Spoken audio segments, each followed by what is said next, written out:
வணக்கம் மக்களே. இன்னைக்கு பார்த்தீங்கன்னா ரொம்பவே சீரியஸான டாபிக் ஒன்று போயிட்டு இருக்கு.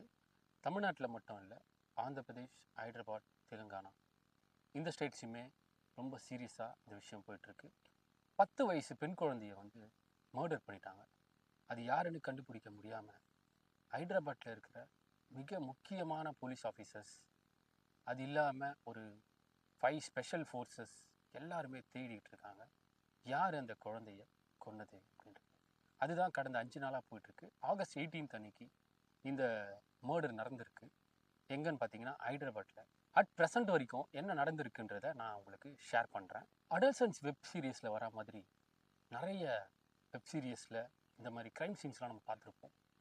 அந்த மாதிரி ஒரு க்ரைம் சீன் தான் இது எல்லாமே. சொன்னால் நம்ப மாட்டீங்க, ஒரே ஒரு சின்ன க்ளூ கூட கிடைக்காம தான் எல்லா போலீஸ் ஃபோர்ஸுமே தவிச்சுக்கிட்டு இருக்கிறாங்க. அந்த மாதிரி சமயத்தில் தான் ஒரு சாஃப்ட்வேர் இன்ஜினியர் ஒர்க் ஃப்ரம் ஹோமில் அவர் வீட்டில் இருந்துக்கிட்டு ஒர்க் பண்ணும்போது அவர் ஜன்னல் வழியாக பார்த்த சில விஷயத்த ஷேர் பண்ணுறாரு. அது என்னென்னா, அதை சொல்கிறதுக்கு முன்னாடி அந்த கேர்ளுக்கு வந்து வயசு வந்து 10 வயசு தான். அந்த கேர்ளோட பிரதருக்கு வந்து 8 இயர்ஸ் ஒன்லி. சின்ன பையன் அவனும். அவங்க அப்பா அம்மா 2 பேருமே டெய்லி மார்னிங் வந்து ஒர்க்கு கிளம்பிடுவாங்க. அந்த குட்டி பையனும் பார்த்தீங்கன்னா ஸ்கூலுக்கு போயிடுவார். அந்த குட்டி பாப்பா மட்டும் அன்றைக்கி லீவில் இருந்ததுன்னு நினைக்கிறேன் வீட்டில். அன்றைக்கி தான் இந்த சம்பவம் வந்து நடந்திருக்கு. இப்போ சொல்கிறேன், அந்த சாஃப்ட்வேர் இன்ஜினியர் என்ன சொன்னாருன்னு பார்த்தீங்கன்னா, ஒரு 14 வயசு பையனை வந்து நான் வந்து ஜன்னல் வழியாக நான் பார்க்குறேன். அவன் வந்து டெரஸ்லேருந்து கீழே இறங்கி அப்படியே உள்ள ரகசியமாக வரா மாதிரி, அந்த வீட்டை சுற்றியே அவன் 2, 3 தடவை அப்படியே நடக்கிற மாதிரி நான் பார்க்குறேன்.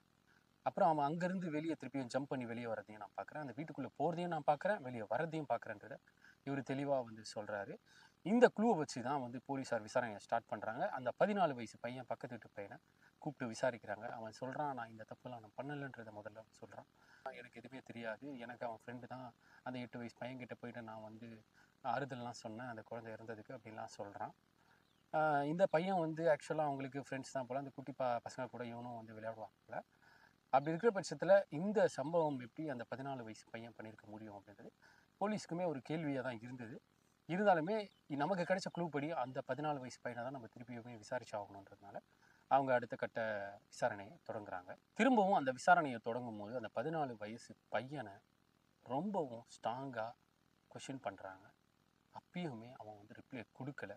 சரி, எதுக்கும் அவங்க வீட்டில் போயிட்டு நமக்கு ஏதாவது க்ளூ ஏதாவது கிடைக்குதா, ஏதாவது எவிடன்ஸ் கிடைக்குதான்னு சொல்லி போலீஸ் வந்து என்ன பண்ணுறாங்க, அந்த 14 வயசு பையன் வீட்டில் போயிட்டு செக் பண்ணுறாங்க.